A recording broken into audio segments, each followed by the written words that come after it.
안녕하십니까. 스탁과 스토리 수다가 있는 수요일 김기수의 돌직구 타임 M10W 김기수입니다. 인사드리겠습니다. 해피 추석입니다. 자, 그런데 이렇게 해피 추석을 맞이한 주식시장이 9월은 참 어려운 시장을 보냈죠. 다행스럽게 연휴를 시작하기 전인 오늘은 그래도 양봉으로 마감하는 흐름을 보여줬습니다. 자, 지난주 금요일 날 에코프로 머티리얼즈가 상장 예비 심사를 통과를 했죠. 그래서 에코프로 머티리얼즈 전구체 회사입니다. 전구체는 양극재 핵심 소재고 배터리 원가의 20%를 차지하고 양극재 원가의 70%를 차지해요. 그 정도로 중요한 게 전구체고 전구체의 대부분은 사실 중국이 장악을 하고 있죠. 그런데 이제 에코프로 머티리얼즈가 상장에 돌입하면서 나름대로 자금 확보를 통해서 제3공장과 제4공장을 건설하면서 2027년까지 연 21만 톤 생산, 그래서 글로벌 탑5 전구체 회사로 도약하겠다라는 흐름, 이런 부분들이 지난주 금요일 날 나왔고, 그런 가운데에서 이 에코프로 머티리얼즈의 상장을 바랬었던 에코프로 그룹 부분에 있어서 나름대로 환호하는 모습이었었는데, 그죠? 월요일 날 유진투자증권에서, 그죠? 이 에코프로 BM에 대한 목표가 하향 조정 리포트가 나왔고, 또 그 다음 날은 또 삼성증권에서 나왔죠. 자, 그런데 여기에서 이제 한번 볼 필요가 있습니다. 7월 26일 날 여러분들에게 너무 과열권이다라고 말씀을 드렸었죠. 2차전지, 에코프로부터 시작을 해서 양극재 대부분의 주식 전부 다가 그런 상황 속에서 7월 26일 날 코스닥 고점이 나왔습니다. 자, 그런데 이건 제가 4월 5일에 한번 여러분들께 말씀을 드린 적이 있습니다. 대한민국 애널리스트들이, 그죠? 이제 다 이야기했었던 부분이니까 에코프로비엠만 보아더라도 2022년 7월 달에 유진투자증권에서 리포트를 내면서 에코프로비엠의 매출이 약 4조, 영업이익이 3천억 정도라고 7월 달, 그러니까 1년의 중간 부분에서 예상을 한 부분인데 연말 실적 부분으로 보게 되면 5조 3,500억, 매출이 1조 3,500억이나 틀렸습니다. 사실 이렇게 매출 추정치가 틀리면, 그죠? 그 회사, 기업에 대한 펀더멘털 밸류의 가치 산정이 잘못되는 거죠. 그만큼 새로운 구조적 성장을 보이는 섹터에서 매출 추정을 하는 게 비단 유진투자증권뿐만이 아니라 대부분의 증권사들이 상당하게 틀린 부분이다. 그죠? 그런 예측치에 대한 부분을 바라볼 때, 그죠? 그런 자세한 사항들을 보셔야 되는데, 유진투자증권 그 연구위원이 이야기한 내용 부분으로 보게 되면 이 전기차 판매 대수에 대한 추정치도 엄청나게 보수적으로 잡았고, 또 양극재라고 하는 부분이 전기차에뿐만 들어가는 것이 아니라 농기계라든지 전동 공구라든지, 그리고 또 그 외의 부분, 하다못해 이 전기 자전거나 또 여타 부분으로 로봇 부분도 확산이 될 수 있는 흐름을 갖고 있다는 걸 간과한 부분이 있다. 자, 그러면 우리가 어떤 리포트나 어떤 기사 내용이나 할 때 그 내용의 신뢰성을 갖기 위해서는 여타 부분, 여타 기업에 대해서는 어떤 관점을 가지고 리포트를 내고 또 그 리포트에 대한 부분이 어느 정도 근사치 맞느냐 틀리느냐를 한번 확인할 필요가 있죠. 자, 유진투자증권, 그죠? H연구위원이 올해 CS 인도와 연관돼서 리포트를 낸 부분이 노란색 부분입니다. 그죠? 올해 2월 15일에도 리포트, 2월 27일, 한 달에 2번 정도 시를 내면서, 그죠? 계속해서 14만 원, 목표가 14만 원을 예상한 리포트를 계속 냈습니다. 하다못해 2, 4분기 실적이 안 좋게 나오고, 그런 가운데에서 2, 4분기 수주 부분이 예상치보다 미달됐는데도 불구하고 주가가 떨어진다고 또 추가 매수 리포트를 내고, 그죠? 9월 1일에도 또 14만 원의 목표가를 이야기하면서 매수 리포트를 썼습니다. 이 정도 되면 특정 종목에 대해서 한 증권사가 한 달에 2번 가까이를 매수 리포트를 낸다. 이거는 열심이다라고 이야기하기보다 오히려 과도한 리포트가 뭔가가 있지 않느냐. 또 주가 부분에 있어서 수급이나 기술적 흐름 이런 전혀 반영하지 않고 올라도 매수 리포트, 떨어져도 매수 리포트, 14만 원 목표가를 예상한 주가가 5만 4천 원까지 내려왔죠. 신뢰할 수 있겠습니까? 신뢰성에 대한 문제를 여러분들에게 제기하기 위해서 말씀드린 내용입니다. 자, 잠시 후에 본격적인 돌직구 타임 시간으로 들어가도록 하겠습니다.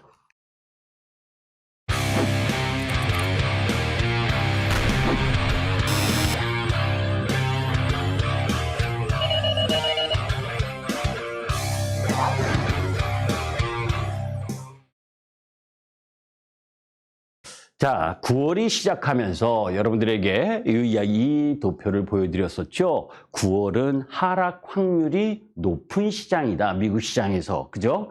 그래서 당신이 도착 시간은 언제냐? 왜 9월 부분이 어려울 수밖에 없느냐? 그죠? 방만한 재정 지출에 대한 예산 문제. 그리고 9월 말까지 합의되어야 되는데 지금 아직도 합의가 되어 있지 않고 있잖아요. 그 셧다운 문제 부분이 나오고, 그런 가운데에서 무디스가 이 셧다운이 되면 경제 성장률이 내려갈 거고, 그럼 통해서 미국의 국가신용등급을 하향 조정하겠다라는 엄포도 나오고, 거기다가 대법원이 학자금 이자 지원을 중단하면서 10월부터 영향권에 들어가고, 또 전미 자동차 노조의 파업 부분, 이런 여러 가지 부분들이 9월 시장이 올라갈 수 없는 흐름을 제공한다라는 말씀을 드렸는데, 9월 중순 20일 전까지는 나름대로 조정을 잘 보였었습니다. 그런데 9월 19일에서 9월 20일 열린 이 FOMC 회의, 여러분도 이미 지나간 거니까 다 아실 거예요. 그죠? 동결 같지 않은 동결, 매파 같은 동결. 그죠? 이 부분을 통해서 성장 전망은 올해와 내년 모두 상향 조정하고, 인플레이션 전망은 유지하면서 유가 급등 영향 부분은 앞으로 반영되어야 된다. 그러면서 내년도 금리 인하의 시기가 하반기로 늦춰지고, 그죠? 그리고 추가적인 금리 인상 가능성도 열어놓고, 이러한 부분들이 시장에 짓눌리면서 미국 시장이나 우리 시장 역시 9월 20일부터 본격적인 하락 흐름으로 들어갔습니다. 자, 연준이 우리가 경착륙이니 연착륙이니 하면서 경제 전망을 합니다. 두 개 다, 그죠? 긴축으로 인한 부담이 발생한다는 이야기입니다. 많이 발생을 하느냐, 적게 발생을 하느냐. 연착륙 부분, 그죠? 연착륙이기 때문에 시장 부분이 좋을 것이다 라고 생각하는 부분은 오산이다. 제가 9월 총 8월 말 이 돌직구 타임을 통해서도 미국 시장의 빅테크 기업들은 현금 능력도 충분하고, 현금 보유 능력도 충분하고, 그리고 그 속에서 금리에 대한 부담이 크지 않은 반면에 소비업종이라든지 여타 업종 부분은 주가가 내려가고 있기 때문에 미국 시장의 빅테크 기업들이 조정을 받으면 미국 시장이 쉽지 않은 흐름을 보여줄 것이다라는 이야기를 했었는데, 여튼 주식을 편히 하려면 금리가 하락하는 가운데에서 경기가 개선되는 조합, 이런 흐름이 전개가 돼야 지수가 편안하게 올라갈 수 있는 흐름인데, 지금은 그런 상황이 아니죠. 그죠? 이런 상황들 때문에 상단이 막혀 있고, 그런데 그렇다고 해서 밑으로 많이 내려갈 것이냐? 그건 아니다는 거죠. 우리 시장은 박스피가 지금 불가피한 상황에 놓여 있다. 이런 중국의 부동산 문제라든지, 그리고 미국에 있어서의 긴축, 이런 물가 부분에 대한 우려, 이런 부분들 속에서 2650포인트의 상단이 막혀 있고, 또 반대로 더 내려가자니, 그죠? 미국이 나름대로 경제 성장률이 좋은 흐름 부분을 보여주면서 기업들의 영업이익 측면에서 보게 되면 그렇게 세게 내려갈 부분이 아니기 때문에 내려가는 부분도 하단이 막혀 있고, 그래서 지금 2450포인트에서 2650포인트의 박스권 흐름이 진행되는 상황입니다. 그런데 실제로는 종합주가 지수가 박스권일 때 종목에서 그죠? 많이 떨어지는 종목들이 많이 도출된다는 겁니다. 그래서 개인 투자가들이 종합주가 지수가 박스권일 때 어려움을 느끼는 경우가 많다. 자, 미국 시장의 나스닥 지수입니다. FOMC 이후에 흔들리는 나스닥. 무슨 얘기냐면 그동안 나스닥이 그죠? 12월 28일 이후 추세적으로 쭉 상승하던 부분이 노란색, 그죠? 양호한 9월 초 조정을 보이다가 지금 이 FOMC 회의 이후에 하락 부분이 좀 세게 나왔습니다. 그래서 나스닥이 한 6% 정도 월 조정을 보이고 있는 중이죠. 자, 거기에다가 중국이 그죠? 헝다 디폴트 위기 재점화되는 모습이죠. 그죠? 7,300억 채권 상환 실패하면서 사실 헝다의 총 부채는 6월 기준으로 약 437조.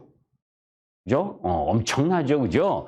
여튼 이런 부분들이 진행되면서 중국도 비실비실한 흐름을 보여주고 있잖아요. 그죠?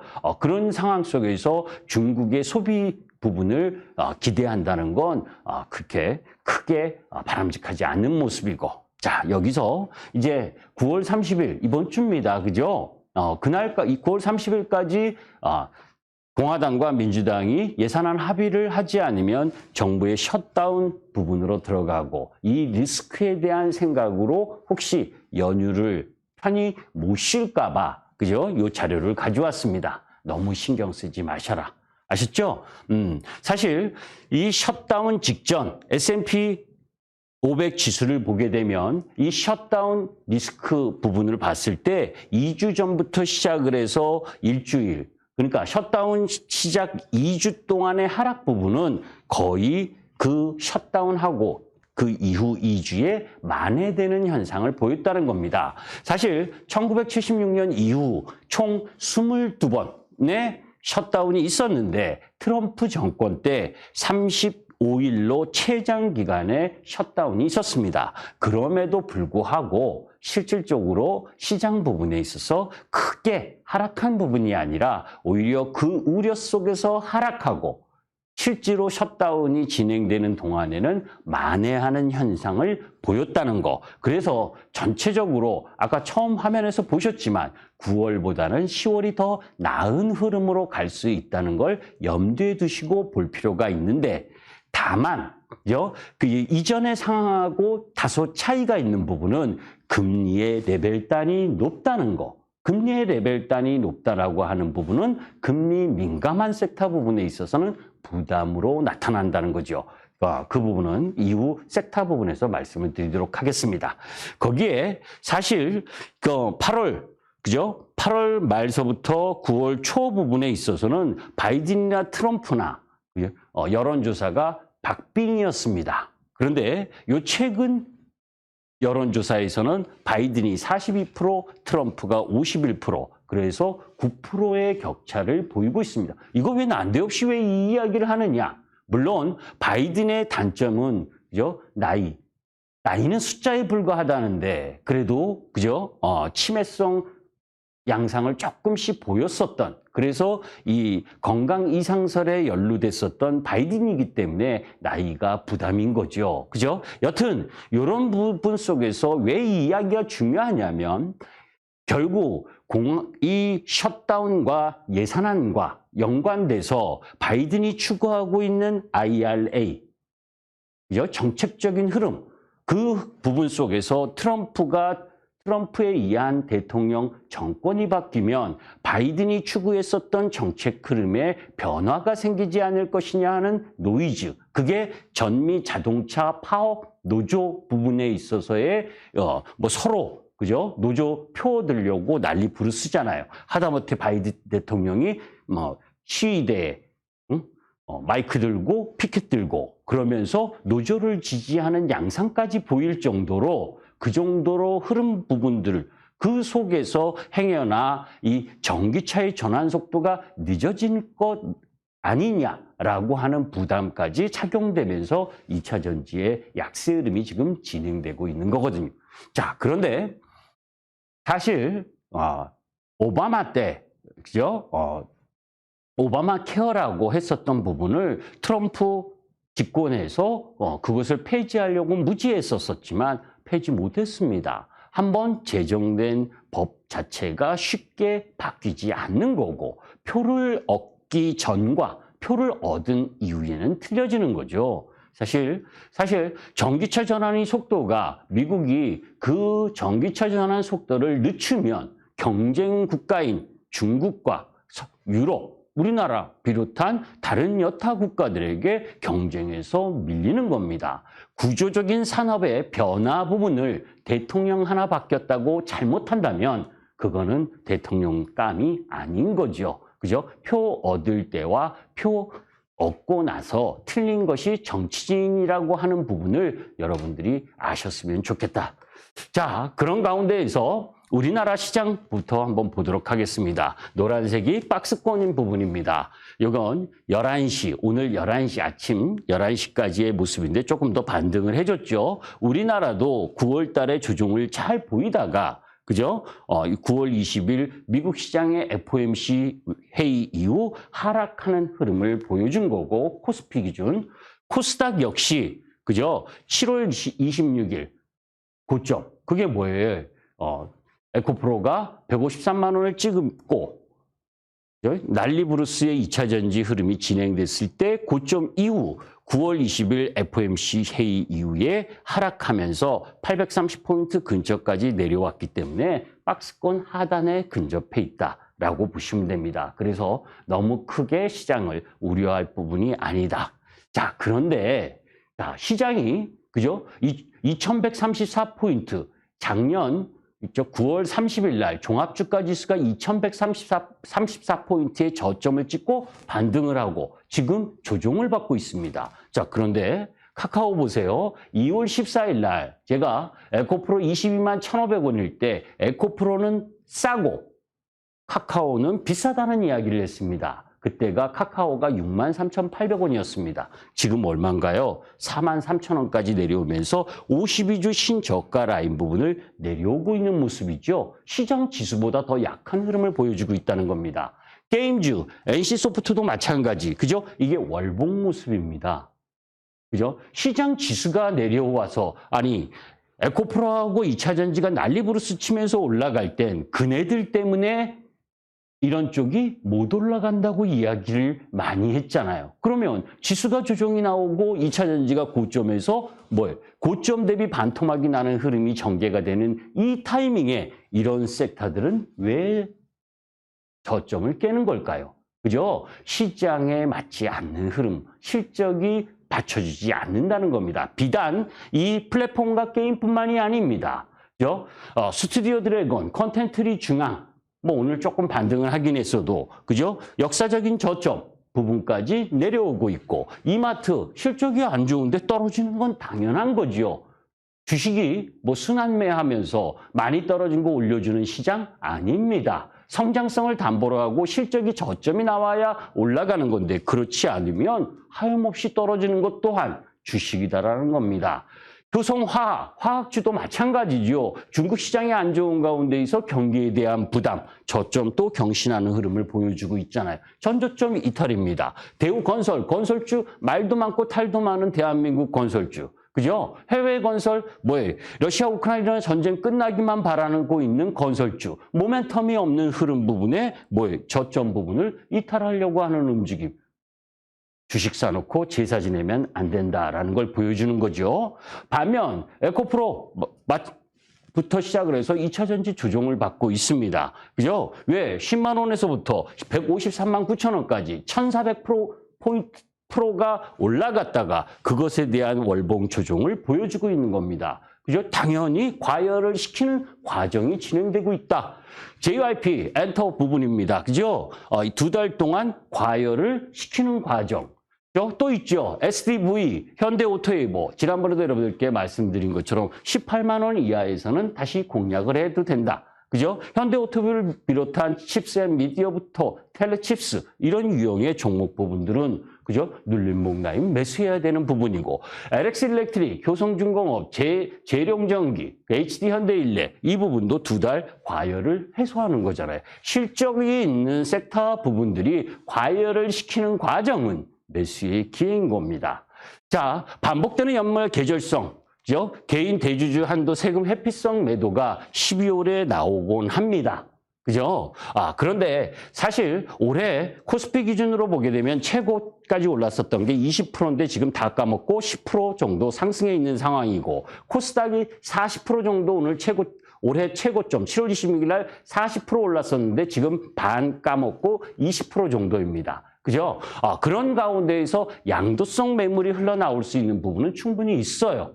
그래서 그런 부분들까지 함께 작용하면서 조정을 보이고 있는 중이다. 오늘 중요한 뉴스 중에 하나가 멕시코가 중국 기업에게 줬던 리튬 채굴권을 취소하는 뉴스가 나왔습니다. 오른쪽은 리튬 가격입니다. 아까 유진투자증권의 H연구위원이 여러 가지 에코프로비움이 안 좋다는 이야기를 쓴 것 중에 딱 하나 맞는 말이 있습니다. 리튬 가격이 하락하고 있다. 이거 하나만 맞아요. 나머지 가정은 다 틀립니다. 왜 이 이야기를 하냐면 원자재 라인 부분에 있어서 가격이 내려오게 되면 끝도 없이 한도 없이 내려가는 거 아니다. 왜? 그 채굴하는 기업들이 뭡니까? 생산성이 맞지 않으면 줄이게 되는 거죠. 그 타이밍이 어느 정도 오고 있다라고 보는 거고 그런 가운데에서 자원 민족주의의 흐름 부분이 진행된다면 생각보다 리튬의 이 공급이 원활하지 않을 가능성도 있다는 겁니다. 반전을 기대해야 될 타이밍에 놓여 있다. 자, 그런 가운데에서 8월 전기차 판매량, 전기차 잘 안 팔린다 라고 뉴스를 도배합니다. 맞습니다. 대한민국 현대차, 기아차, 전기차가 안 팔립니다. 그거 이미 말씀드렸죠. 디자인 꽝인 거 해놓고 그죠? 과점 독점하고 있다고 선택을 대한민국 소비자에게 강요하지 마라. 그죠? 자, 중국의 친환경차 판매량 부분에 있어서는 다소 둔화되는 모습을 보여주고 있고, 그런 가운데에서 테슬라가, 그죠? 나름대로 중국에서 이 판매 부분이 양호했는데 9월에는 조금 줄어들 모습입니다. 그것 때문에 테슬라도 주종을 받고 있는 상황이지만 독일이나 유럽 쪽 부분에 있어서는 2023년 견조한 전기차 판매가 나타나고 있고 또 미국 내 포드 역시 견조한 흐름을 보여주고 있다는 겁니다. 거기에 중국 배터리 기업 IR 보조금 안 된다는 얘기, 이제 테슬라까지 CATL과의 연관성에 대해서 우리 하원과 경쟁특위가 조사하고 있는 부분이죠. 거기에 꼼수 논란인 포드 CATL 합작 공장 중단, 이것도 호재성 뉴스인데도 하나 또 반영되고 있지 않는 지금 시장입니다. 그죠? 그게 많이 올라왔다고 공매도 공격이 심해진 거죠. 자, 1분밖에 남지 않아서 나머지 부분은 나중에 하도록 하고, 자, 잠시 후에 6시 10분 부분에, 그죠? 추석이라 다 모두들 떠나실 텐데 저도 간단하게만 말씀드리겠습니다. 추석 연휴 시장 이후에 우리가 시장에 접근해야 될 방법과 관련된 부분을 간단하게 여러분들께 말씀드리도록 하겠습니다. 김기수였습니다. 감사합니다.